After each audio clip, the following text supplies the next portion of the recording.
Alrighty there, folks. Here is your video for 5.1 multiplying polynomials. Let us first start with a problem from the textbook. It looks something like this, and that is finding the area of a rectangle with different dimensions like we have there. It's basically just a multiplication problem, multiplying 13 by 19. And we can do that just on a calculator, but for polynomials we can't multiply polynomials, so we use algebra tiles. And I'm going to show you how this problem mimics algebra tiles if you divide the rectangle into smaller sections like I'm going to show you right now. So I've drawn those two lines, divided my rectangle into 4 sections, and the dimensions are going to change a little bit, so pay attention here. Okay, so this is now 10 plus 3 on the left-hand side there, the vertical height, and the width is 10 plus 9. And the reason why I've done that is because now I can find the area of each individual square or rectangle. In other words, this 10 by 10 rectangle here has a area of 100. The one below it, the 10 by 3, is 30. The one to the right is 9 by 10, that's 90. And the small one here at the bottom is 9 by 3, which is 27. And if you add those all up, you get the total area, which is 247. And so multiplying two numbers can be simply a matter of multiplying smaller numbers that add up to those numbers and just multiplying all those answers, adding all those answers together like we just did for that problem there. So that looks kind of the same way as what our algebra problem is going to look like if you have a look at this next example. Okay, so remember algebra tiles from grade 9? Yeah, I know, they sucked, but they're back. And so we need to figure out what this is showing. This is a multiplication of two polynomials, and if you remember, the green rectangles that we have there each represent an x, and the red squares each represent a +1 or a +1. Okay, so those are all ones there. So in other words, the total of all of these is 2x, there's two x's, plus 3, and this over here is going to be x plus 2. Okay, so I'm multiplying 2x plus 3 times x plus 2. All right, and in order to figure out the answer, all we got to do is fill in the area. In other words, find the area of the space in between.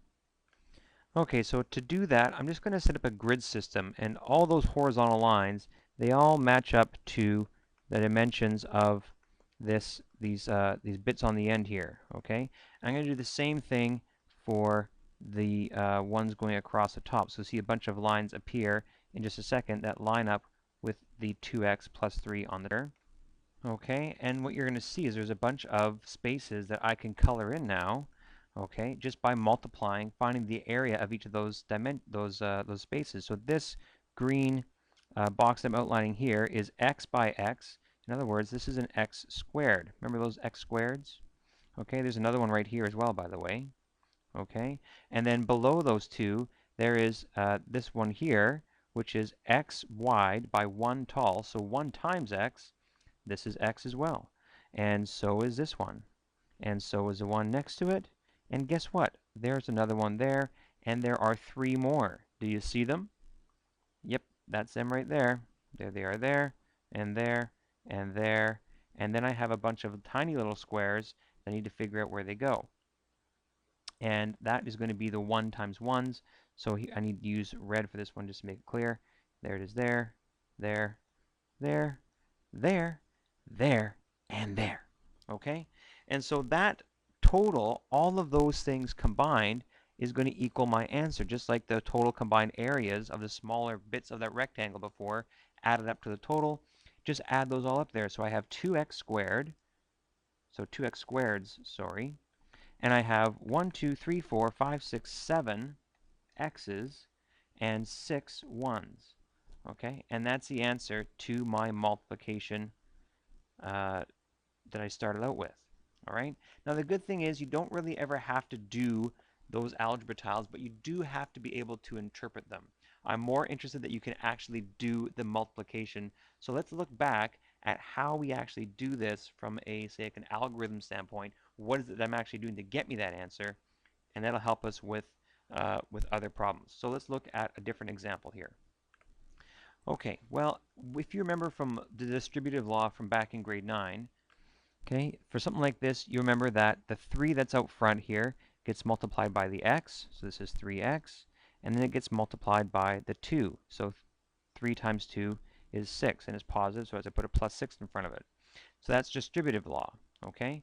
The same thing happens for the example above. The only difference is I have 2 terms out front to multiply by the x plus 3. We just do them in turn. So the x gets multiplied by the x, which is going to be x squared, and then the x gets multiplied by the plus 3, which is 3x. All right, now I have to take care of the 1. Same thing. 1 times x is 1x, and 1 times 3 is 3. All right? And if you remember from grade 9, you'll recognize that 3x and 1x are like terms.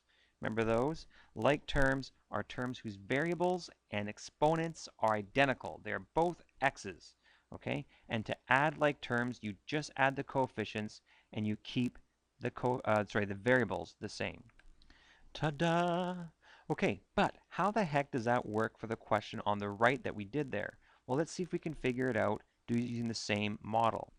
Okay, so I just moved the answer down. So same approach. The first term, the 2x times the x, is going to be 2x squared. And then the 2x times the next term there is 2x times 2. Do you know what that one is? It's 4x. And then 3 times x, okay, is going to be 3x. Hey, I think we see what's going on here. And then 3 times 2 is 6. And of course, these two are like terms, which is where I get my 7x from. So we don't really have to do algebra tiles, but you will have to be able to interpret them, and that's about that. So that is the basics of multiplying polynomials. Here it is written out for you.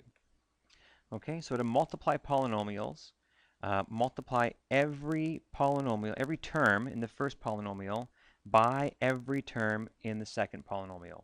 That's what all you're doing, which is what we just finished doing. I'll show you another example of what I'm talking about. Okay, so here we go. I'm going to take the first term in the first polynomial, multiply it by the first term in the second one. So that's 4x squared. Okay, and then multiply that same one by the second one. Okay, so now I've multiplied the first term in the first polynomial by both of the terms in the second polynomial. This is going to be minus 16x. Now I'm going to do the 3. 3 times x is 3x, and 3 times negative 4 is negative 12. Then all I have to do is combine the like terms, and I get 4x squared minus 13x minus 12, and I'm done. Okay? Now, that also applies to bigger polynomials. Let me show you what I'm talking about. Okay, for this one here, I'm going to do the same thing. Multiply both terms out front by everything that's in the second polynomial. In other words, I'm going to go x times x squared, that's x cubed. And then x times negative 2x, negative 2x squared. X times 3 is 3x. 1 times x squared is x squared. 1 times negative 2x is negative 2x. This is really easy. 1 times 3 is 3. And I'm not done yet. I have to combine my like terms. Okay, there are no other x cubes. Okay, so that one's done. I have this x squared there and an x squared there. So minus 2x squared plus x squared is minus x squared. Remember, just adding the coefficients. I have two x terms. Okay, so plus 3x minus 2x is plus x. Okay, so those are all taken care of. And leave me with just the plus 3. There's my answer at the end. Okay? So, a bit of a throwback, maybe some bad memories coming flooding in, but nonetheless, I want you to try this one problem, bring it to me tomorrow, and we'll see how you do.